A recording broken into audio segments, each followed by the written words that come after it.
guys, good afternoon.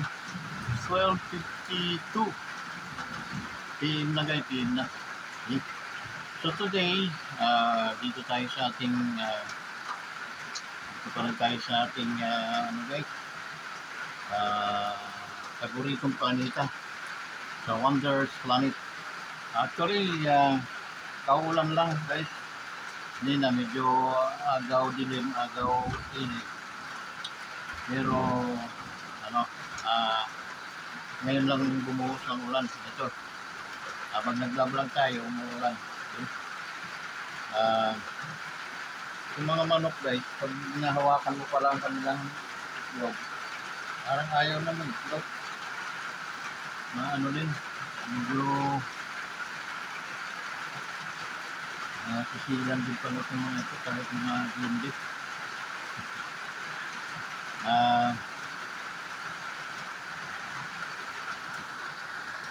Yun sila. Yung sunoy sa labas, naliligo siguro. So,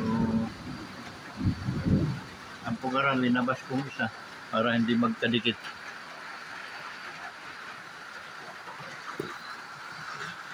Yun guys, no? Ang problema, hindi ko alam kung sino nang itlog sa kanila dyan. Yung isa kasi, napapangitlog lang yung baga mga isang linggong napisa na yung ano niya kasi hindi napisa at bukok.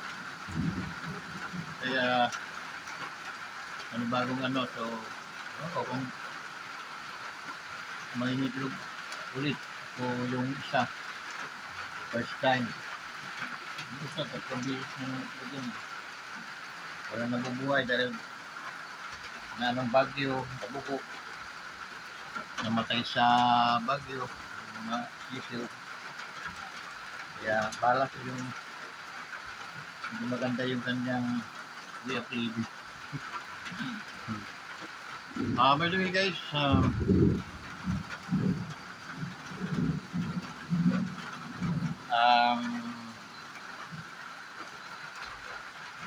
on 3 days na nasa Cebu sila commander ko, no?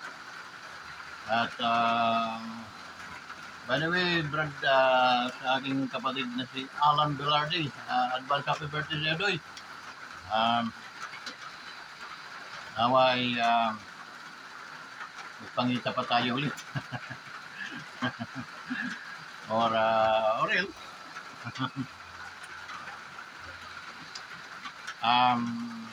advance happy birthday.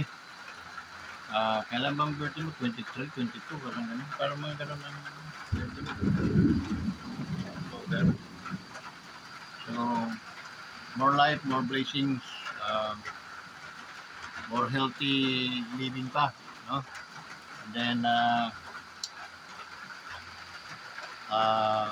kaingatan ka ng Panginoon at naway maraming birthday pa to come. Okay? Hindi mga blessings sa hirap yun.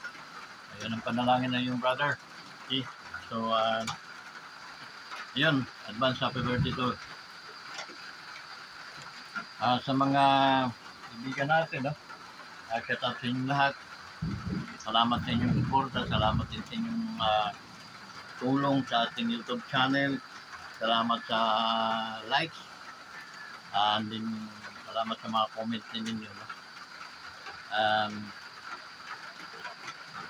Sa ating butihing bishop, Bin Padrigues and Pastura, no? Imelda, shout out sa inyo, okay? Sa inyong mga ka-member, no? Ng inyong leadership ng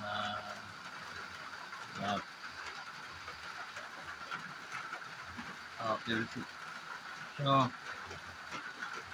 salamat sa Diyos at patuloy mga pagpapala na pinagkakaloob sa inyo. Nararapat lang dahil kayo talaga ay mga hard workers ng Panginoon. Kaya nararapat lang kayong umani ng mga biyaya. Okay? At naway nasa magandang kalusugan kayo.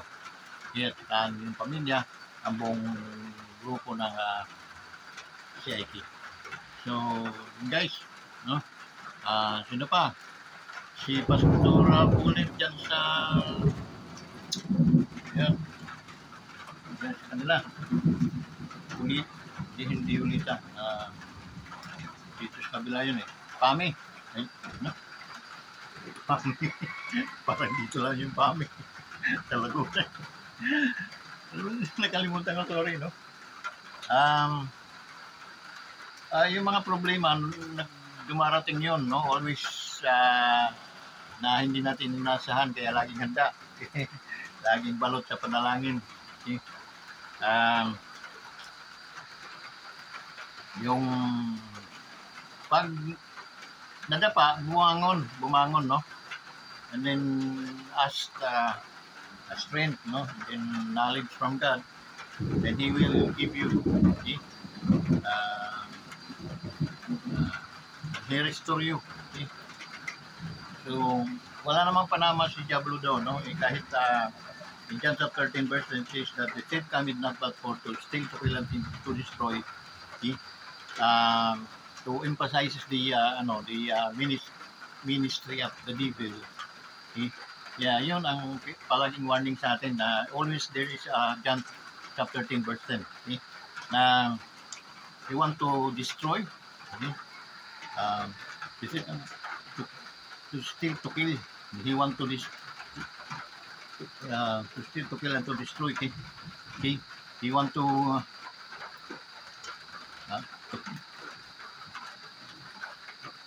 the thief comes not but for to steal, no? Magnanakaw yun ng mga ano natin, yung mga halimbawa, meron tayong blessings, ano? Meron tayong na itatabi. Sometimes the devil came, you know, to inject us sick, you know, ang mga sakit. And then we go to hospital, check up tayo, then the doctor, yun, ano na sila ng sakit mo, and then ubos ang iyong savings. And that's one way of to make kahit gaano kalaki yung pera mong hawak, if the devil wanted to steal, kaya niya yun. But pag nananalig ka naman sa Panginoon na He is greater than He mas malaki, mas makapangyarihan ng Diyos kaysa kanya, kay Diablo, wala yon, hindi obra yon, okay? Magre-reverse, yon, hindi obra yon. Kahit panapanahin ka man dyan o palakulin ka, hindi ka tatabla nun. Bakit? Because mas powerful yung God na pinaniwalaan mo than the devil who nandito sa mundong ibabaw. Kung pwede nyo masabing amin, no? Amen? So yun. He wanted to destroy, no?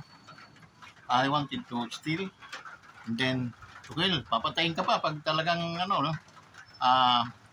Dalawang klaseng pagpatay sa atin in physical body.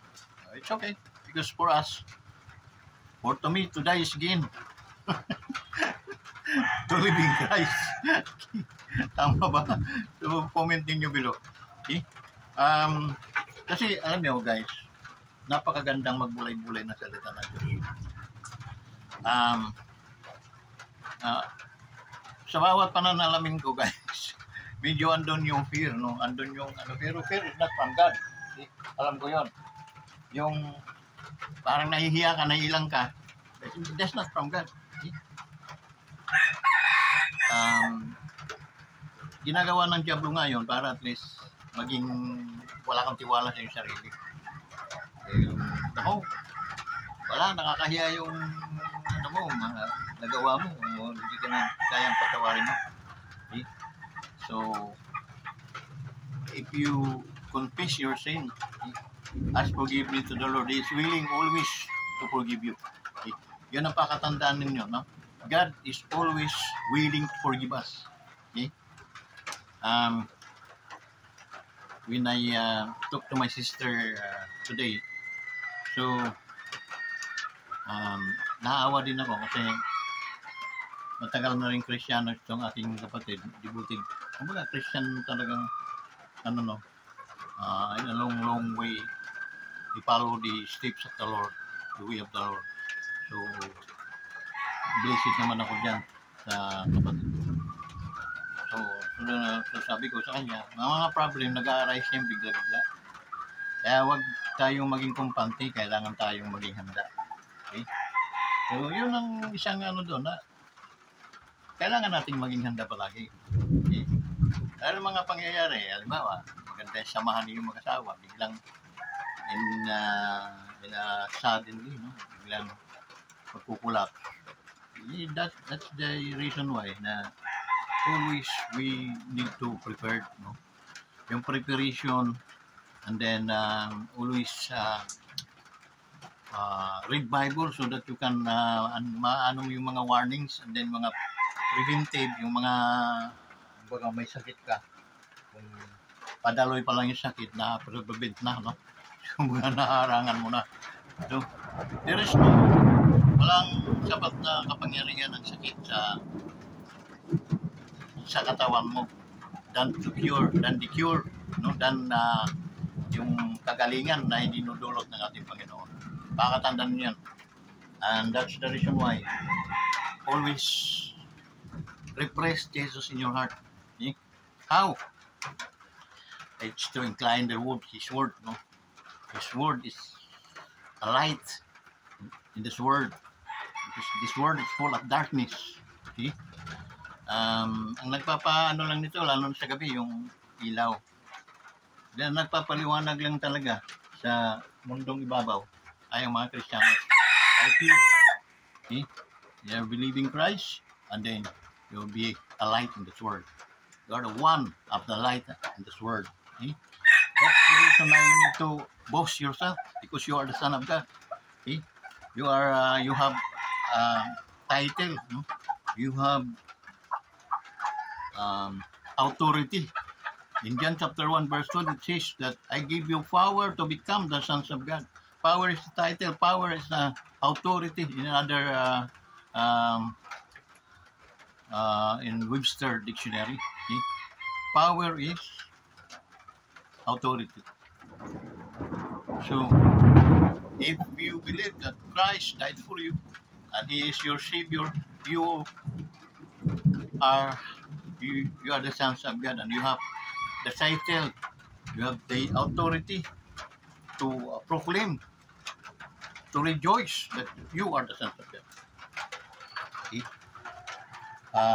Hindi, as long as na we are in this world, no, hindi ka magiging siyang perfecto. But God wanted us to be a perfect like Him. But kaya nga, para tayong susuot ng butas ng karayong. Okay? Bible says, who stand firm unto the end shall be saved. That's the reason why we have always strength, no? Mag-renew your strength every day through Christ. Because si Jesus lang ang pwedeng mag-renew ng ating mga strength, mga kalakasan. Without Jesus, wala tayong capacity to stand the situation that what we encountered today, no? Our nation is sinking like a ship sinking. So anong may ambag natin ngayon? Through prayer. Okay? Pray, because prayer can change the things. Okay? Nagpapabago ng destiny. Okay? Yung mga katalad man ika nga sa Bisaya, once na pinanalangin mo, kahit nandito ka, nandun saan kang lupalop sa bansa sa ating mundo. If you pray, halimbawa, maraming salamat Panginoon, pinanalangin ko ang aming bansa, wala ka sa ating bansa, pero nananalangin ka sa ating bansa, and that's the nice ang Diyos nakikinig sa prayer ng mga righteous. Okay? You are righteous in the sight of God because you are a born-again Christian. You are a believer. So, the only way to maintain our faith or our faith to God is to strengthen our faith, to masterize the way of the Lord, how to, you know, paano tayo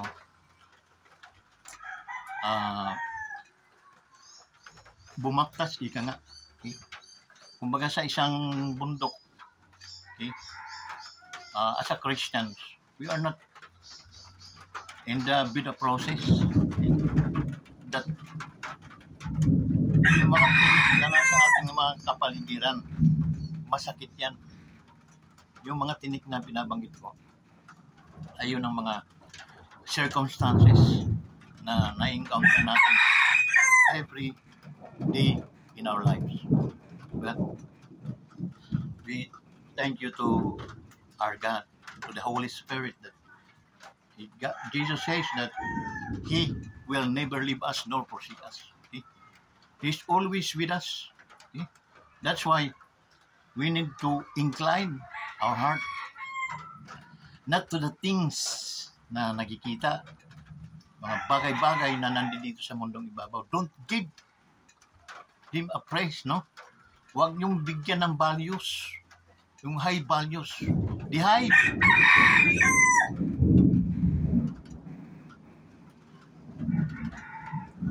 Guys, the higher values that we have is the Word of God. Incline the promises of the Lord. Okay? That He says that I leave you. Alis ako, ngunit mag-iiwan ako sa inyo ng mas makapangyarihan sa akin. That is the Holy Spirit. If you have that, guys, ano yan? Ganito yan. No? Ibibigyan ko kayo ng sample. Like your shadow. Yung shadow mo, saan mo makikita yan? Pag may liwanag, makikita mo. Once na may light, may maliwanag, makikita mo yung shadow mo. Pero subukan mo pumunta sa madilim na lugar. There is no more shadow.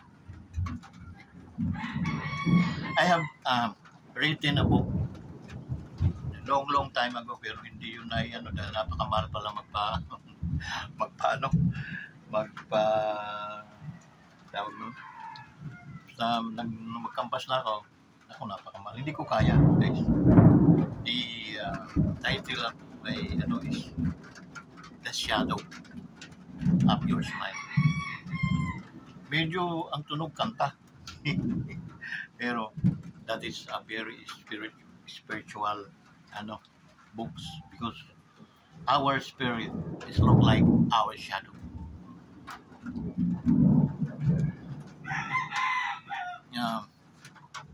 Once na nasa liwanag ka, sasamahan ka niya. Ang ganda ng pagka-arrange ng aking hindi ko lang talaga na ganyan. Devil is still my knowledge. Ninakaw niya, nakakala niya panalo na siya. You don't know me, David. And then when kasi naikwento ko pa memorize ko pa yung The Shadow of Your Smile. Okay? Yun sasamahan kita, sabi ng shadow. Sabi ko, wag mo akong iiwanan. Don't forsake me or leave me. Wag mo akong iwanan, wag mo akong ilayuan. Oo, sabi ng, kasi your closeness because she is always with you. Your shadow is always follow, and wherever you go, your shadow is always there. Basta may ilaw, basta may light, may liwanag. Asahan mo na yung shadow mo is always there. Okay? Now, yung hindi magandang nangyari, dahil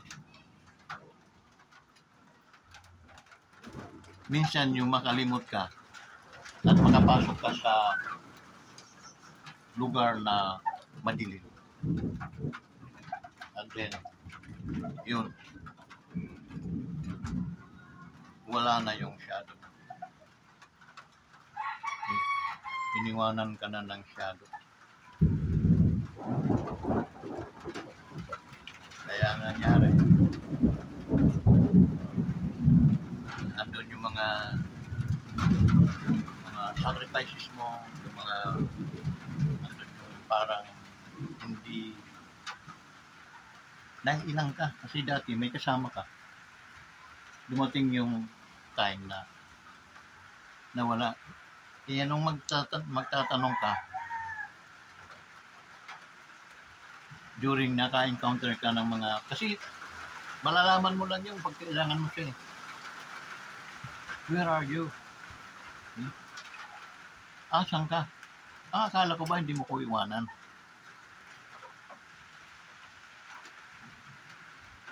Akala ko ba?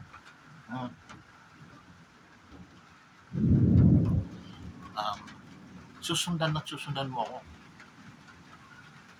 Oo, tama ka. Susundan kita. Doon sa liwanag lamang. Pero, pag ikaw ay pumunta sa madilim na lugar, ay natural hindi mo na ako makakasama.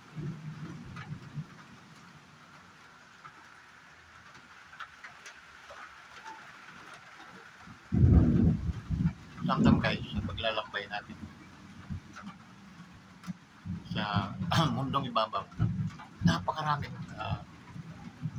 persecutions, maraming mga barriers ang mga nakaabang sa'yo na encounter natin every minute, every day, every time of our life. The circumstances is always there. The problem is always like a typhoon. He is palakas ng palakas. Minsan ganon ang takbo ng buhay natin. And this in our journey, fighting for a spiritual realm, no?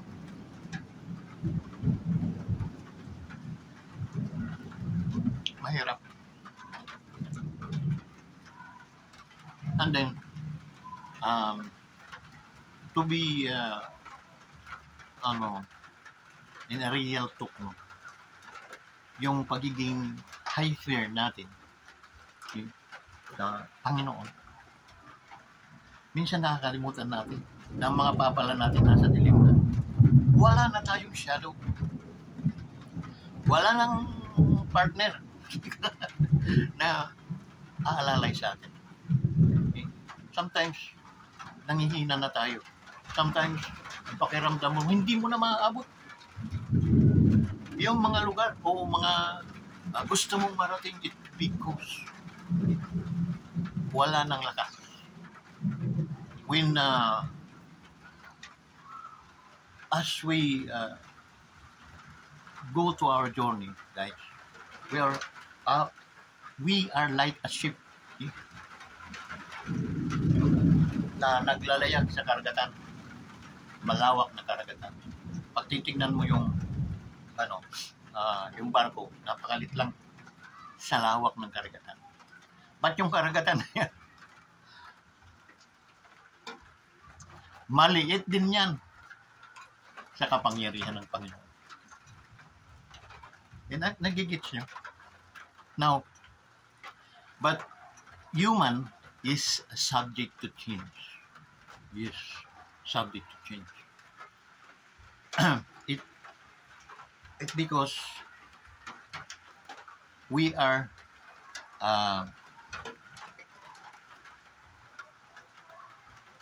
God choosing us, we are not choosing God.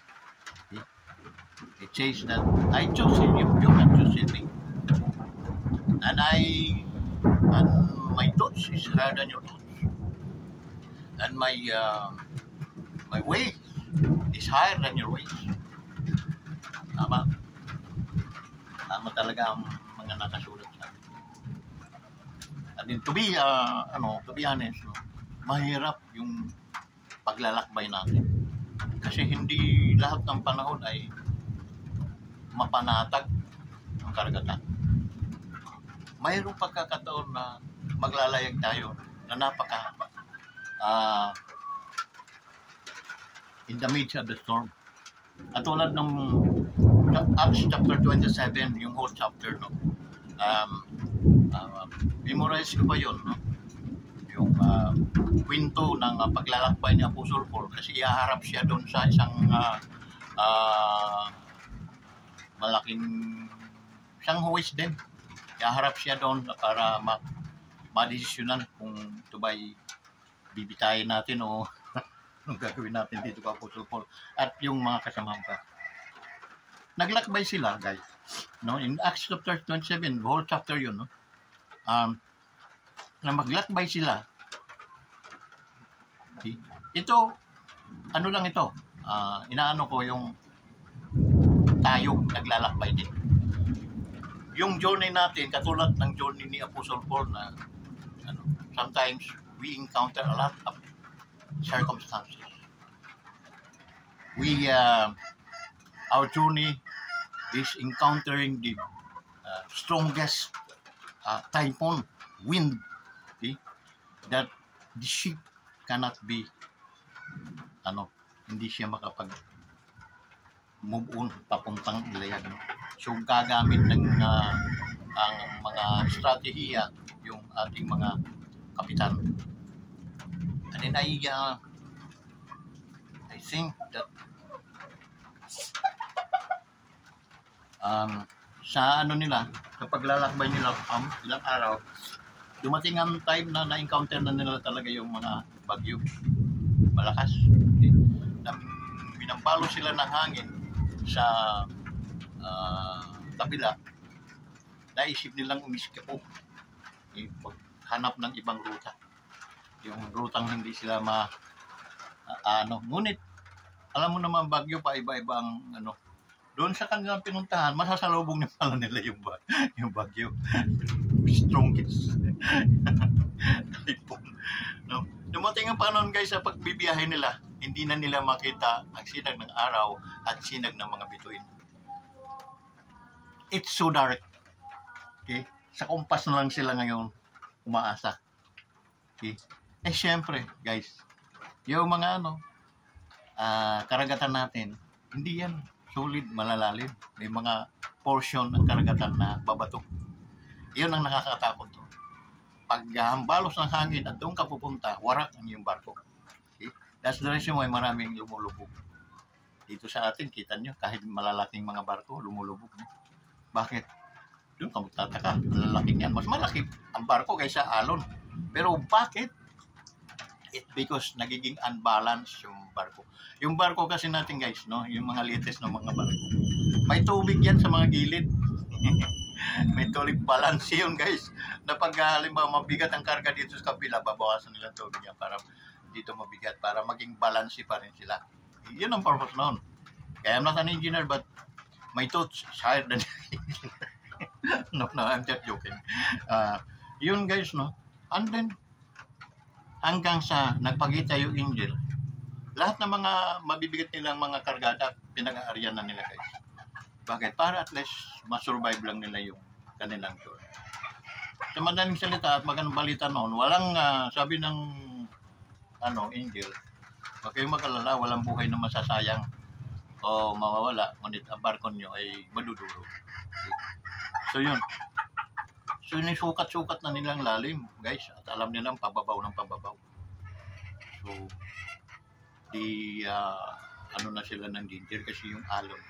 Kumbaga, binibuladas na sila ng alon papuntang mga bato-bato. Sa lakas ng hangin, siyempre kahit wala nang patay na yung makina, lalo na dadaloy kayo. No? Tutulak kayo ng gusto. So, yun ang isang doon guys na ma-amis tayo na may journey ba tayo? We have. Okay. Meron.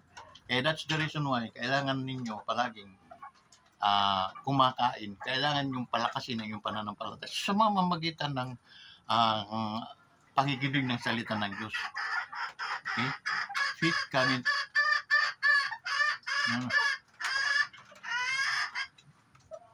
Faith cometh by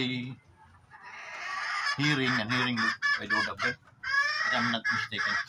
Okay.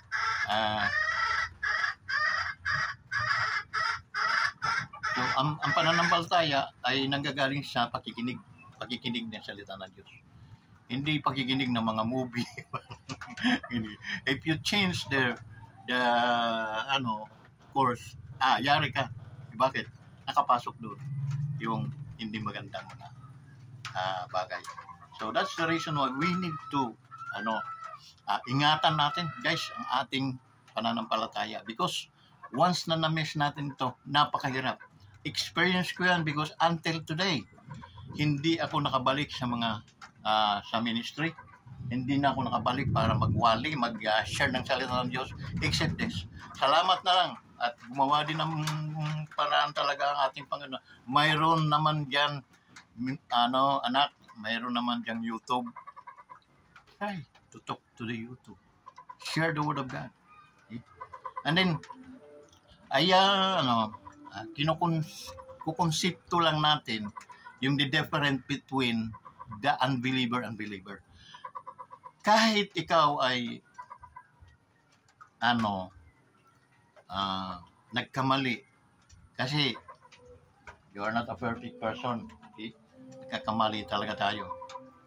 Ang inahasik ng diablo, o minsan kapwa pa natin mga mananampalataya, na makasalanan ka, hindi ka na pwedeng magministeryo dahil makasalanan ka, nakakahiya ka. It's contradict to the word of God, because it says na your sins and iniquities I will remember no more. Okay? So if I forgive you today, your forgiveness is forever. Okay? My son, doon sa mga magdi-disagree, okay, bigyan ko na lang kayo ng kasi mahaba na. Hanapin niyo yung parable of yung prodigal son. And then hanapin niyo yung meaning. What is the meaning of prodigal? What is the meaning of prodigal son? And ituro ninyo yan. Okay? Para maraming mga backslider na magbalik loob sa inyong kasimbahanan. I-welcome ninyo sila. Because hindi yan ninyo tao. Yan ay mga, ipapastol mo lang sila. You don't have to disregard them being a pastor. Accept them to your, and then itrato nyo sila ng hindi mga backslider. Itrato ninyo sila na mga kapatiran ninyo. And then, huwag kayong na mas magagaling pa yan sa inyo. Real talk lang. Okay? Because minsan, pinatikim na ng banal na Espiritu Santo ng kaalaman ang mga yan. Ngunit, dahil sa pagiging human natin, nagkakaroon tayo ng paglilihis. But God, hindi nagsabi ang Panginoon na sila ay forever ng makasalanan. God always forgive us. In John chapter 3 verse 16, for God so loved the world that He gave His only Son, that whosoever believe. Now, we back to that, that whosoever believe, if you believe, change your mind from nothing to have, and then accept Jesus, have forgiveness, ask forgiveness to the Lord once again, and then God is forbid to forgive you. He is willing to forgive you. Alam niyo kung anong sinabi ng siyang Panginoon, hanggang kailan ba tayo magpapatawad? Sa mga pastor na mga magdi-disagree, 7 times 7, 7, agano makarami yun. No, I'm not mistaken. Pag-aaralan na lang yun. Napakarami na pagkakataon na magpapatawad tayo. Guys, hindi once, twice, thrice. Hindi.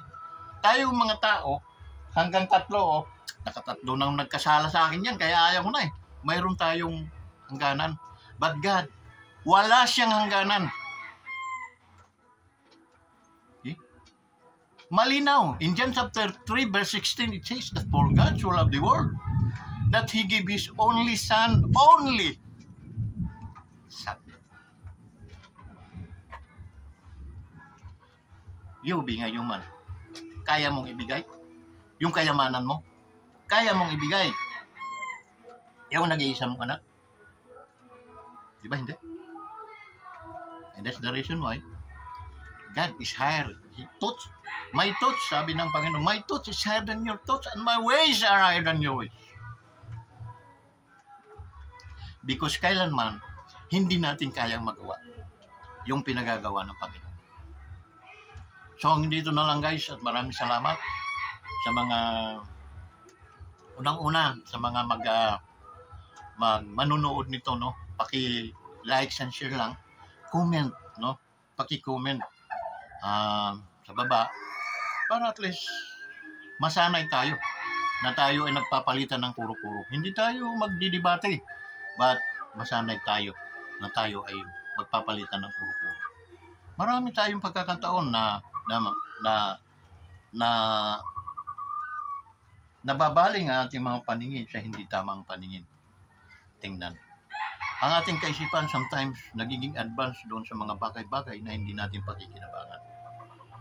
At pagsisisihan pa natin yan balang araw. Okay?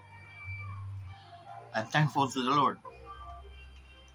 Kahit ako'y naging isang suwail na anak, pero hindi rin po ako gumawa ng kasalanan na ikakasira ng aking banal na espiritu, ng aking espiritu. Yung mga kasalanan na nagagawa ng isang tao ay forgivable yan.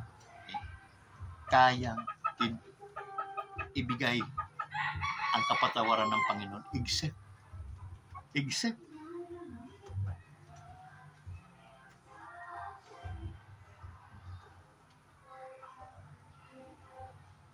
wag nating iano ang banal na espiritu. Tawag mo. So yun guys, mahaba na kasi, no? So maraming salamat talaga sa inyo. Very cloudy ngayon dito sa atin. Nasa Cebu yung aking mahal na asawa. At doon yung apo ko din. Ingat kayo, no? Ingat.